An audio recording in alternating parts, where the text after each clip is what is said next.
Russian waiter Alexander doesn't need eyes in the back of his head because he has the peculiar ability to turn his neck through a complete 180 degrees.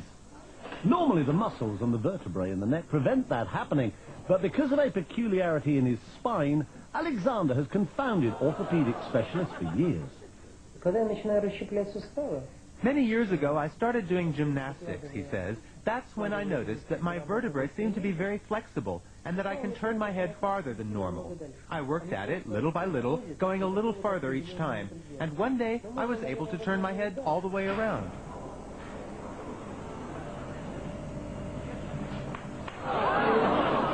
Despite the somewhat unsettling crunching of bones, Alexander claims to feel no pain, which is more than can be said for the people sitting behind him on a bus.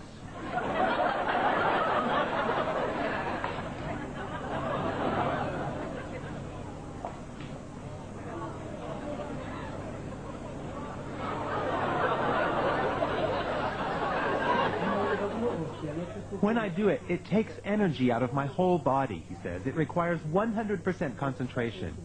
This may sound silly, I know, but in that moment, I don't feel like myself. It's as if I were another person whose body is filled with some kind of energy. I've been a radiologist for more than 30 years, he says, but I've never seen anything like it. Alexander is extremely flexible, no doubt about it. However, I suspect that it's a congenital ability. It's not something anyone could learn or train for. On the contrary, if someone else were to try it, they would surely break their neck.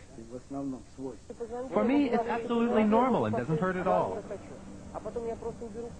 The fact that he can turn other people's heads as well, although obviously not as far, has encouraged Alexander to take his peculiar skill on a concert tour.